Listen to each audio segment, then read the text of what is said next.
Hello, आपका स्वागत है मेरे चैनल हेल्थ केयर पे। आज हम देखने वाले हैं इट्राकोनाज़ोल कैप्सूल फुंजी 200 IT 200। इसके बारे में हम सब कुछ जानेंगे। इसकी प्राइस क्या है, इसके डोसेज, यूजेस, सब कुछ देखने वाले हैं इस वीडियो में। अगर आपको अच्छा लगे तो लाइक और शेयर करना मत भूलिएगा।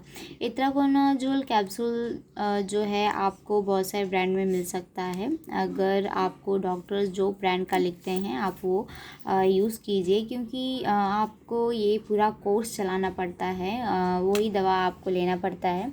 कोर्स बहुत ज़रूरी है। अगर आप पूरा ये कोर्स पूरा नहीं करते हैं तो आपको इन्फेक्शन होना फिर से उसके चांस जो है वो बढ़ जाते हैं।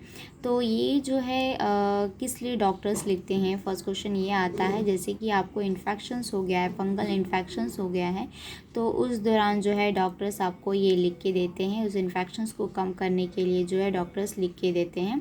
कोई कोई डॉक्टर जो है साथ में ट्यूब भी लिख के देंगे, साबुन भी लिख के देते हैं, क्योंकि अगर आपको इन्फेक्शंस बहुत ज़्यादा हो गया है तो ट्यूब, साबुन और टैबलेट या कैप्सूल आपको लिख के देंगे कि वो जो भी आपको प्रॉब्लम है, जो इन्फेक्शन ज़्यादा हो गए हैं उसे कम करने के लिए, उसको ट्रीट करने के लिए जो है डॉक्टर्स जो है आपको लिख के देते हैं।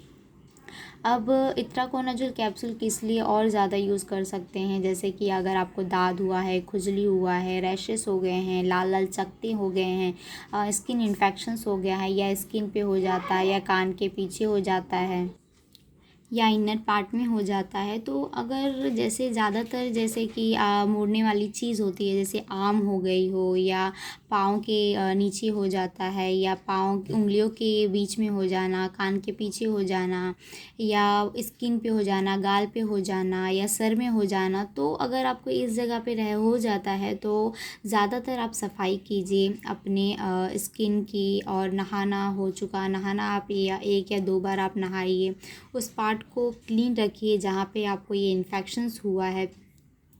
ज़्यादातर जो डॉक्टर्स हैं आपको यही सलाह देंगे कि आप अपने आप को साफ़ सुथरा रखिए, क्योंकि ये इन्फेक्शंस अगर आपके घर में है किसी को तो आप में आएगा वो इन्फेक्शन, फिर उसके बाद घर में किसी न किसी को होगा। तो ज़्यादातर जो है अपने कपड़े हुए, या तौलिया हो गई, साबुन हुआ, या कोई भी ऐसा चीज़ है जो आप यूज़ करते हैं या दूसरे भी यूज़ करते हैं, तो आप ज़्यादातर जो है अपना एक प्राइवेटली हर एक चीज़ यूज़ कीजिए, नहीं तो ये इन्फेक्शन बढ़ने में देरी नहीं लगता है।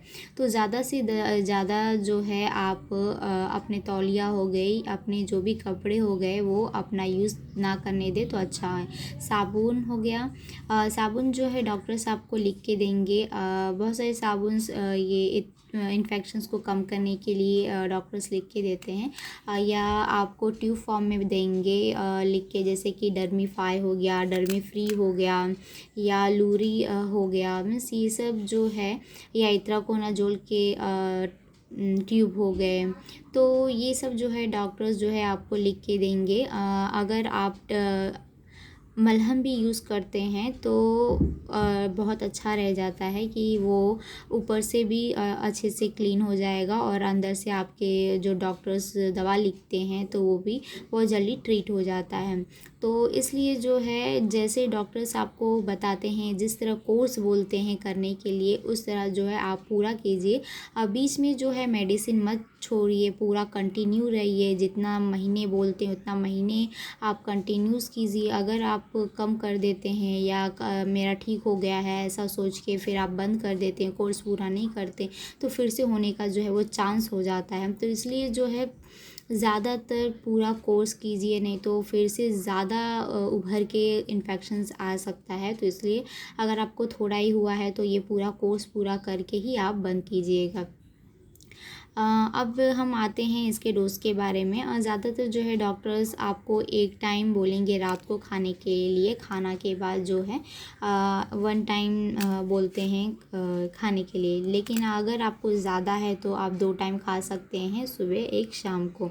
वो भी डॉक्टर्स आपको बताएंगे कि कितने मात्रा पे आपकी इन्फेक्शन हुई है, वो देखेंगे कितनी ज़्यादा हुई है, उसके हिसाब से ही बताएंगे कि आप 1 टाइम लें या 2 टाइम लें।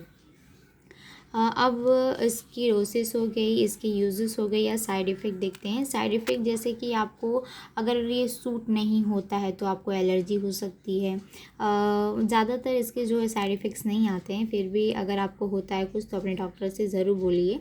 और दूसरी बात ये है कि अगर आप प्रेग्नेंट हैं तो ये बिल्कुल यूज़ मत कीजिएगा। अगर आप ब्रेस्ट फीडिंग करते हैं, अगर आप मदर हैं, अपने बच्चों को दूध पिलाते हैं, तो आप अपने डॉक्टर से ज़रूर पूछिए, क्योंकि अगर आपका बच्चा हेल्दी है, ठीक है, मीन्स कोई प्रॉब्लम नहीं है, तो ज़्यादातर डॉक्टर्स जो है अलाउ कर देते हैं। अगर आपका बच्चा वीक है या कोई और प्रॉब्लम्स है तो जो है डॉक्टर्स जल्दी अलाउ नहीं करते हैं। अगर ये आप कैप्सूल्स लेते हैं तो ज़्यादातर आप खट्टा चीज़ हो गया या बैगन हो गई, ये सब जो है चीज़ें मत खाइए, क्योंकि आप दवा खा रहे हैं, जल्दी असर नहीं देगा। तो इससे अच्छा जो है आप खट्टी चीज़ ना खा के ये सब अच्छे से दवा का ये जो कोर्स है ये पूरा कीजिए। अब इसकी प्राइस पे आते हैं। इसकी जो प्राइस है